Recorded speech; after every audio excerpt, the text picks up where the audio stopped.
Jacqueline Phillips' Assistive Technology Team.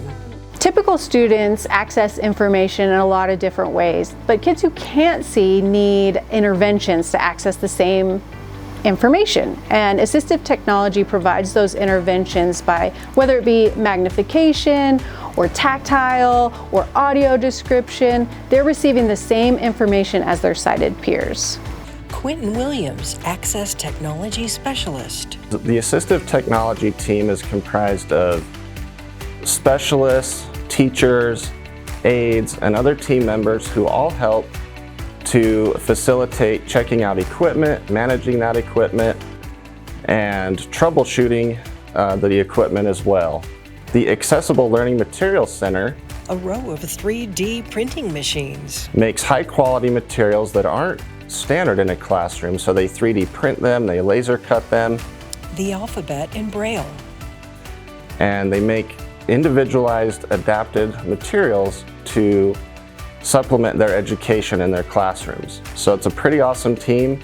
Alex Westergaard, Outreach Teacher.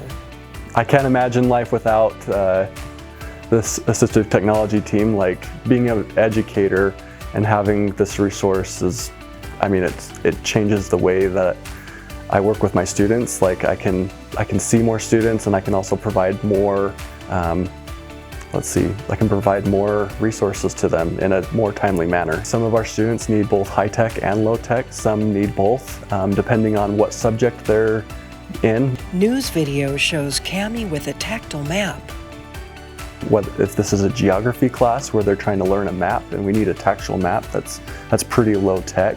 But if they're like in a digital literacy class where they're having to learn how to email and use Google Docs and things like that, that's pretty high-tech. The types of assistive technology that we use and distribute are screen readers like JAWS that basically read anything on the screen of your computer out loud to you. When we give them assistive technology tools, it levels the playing field and allows them to read and participate in class. Students read Braille in a classroom and be a part of the discussion, whereas if they didn't have these devices and these technologies, they would just be left to doing their own thing and left to their own devices, which isn't what we want.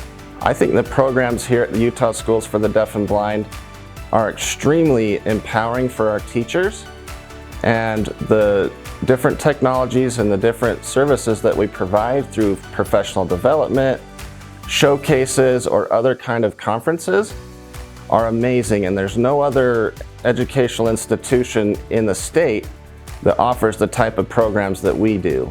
And so we're very proud of what we've been able to accomplish.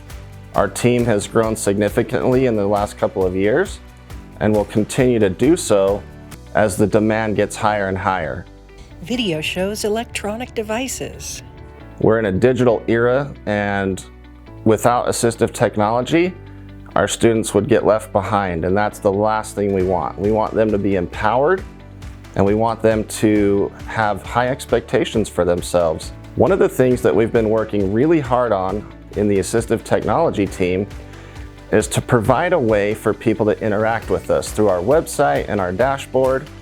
And so if a teacher is feeling like they need some support with a device or a piece of technology, they can go on there and schedule a consultation with me where I walk them through instructing their student on that device. I'm a thought partner. I help them come up with plans for how to teach that and how the student can get the most out of that device. Carrie Ostegard, Learning Materials Center. So, assistive technology is part of students' legal rights. It's mentioned in IEPs, which is the Individualized Education Plan. Assistive technology can be a boon to a student's success. There's a saying that says, assistive technology for people without disabilities makes things easier. But for people with disabilities, assistive technology makes things possible. Assistive technology has the ability to change students' lives. I've seen it firsthand. An example is a student that we had in Box Elder County. He was on the spectrum, he was nonverbal. As far as everyone knew, he lost his vision because of vitamin A deficiency, and Braille was not his first media choice. So the ALMC, our shop, made all of the Dolch words out of acrylic, which was a raised word plate for each of those 500 words, and he started reading out loud. Video of words with raised letters. And that was absolutely stunning to his IEP team because they didn't even know that he could read. And not only was he reading several words, he was speaking, and it was because we used raised tactile letters, which is not a common media type for learners, but we did it because that's what he needed.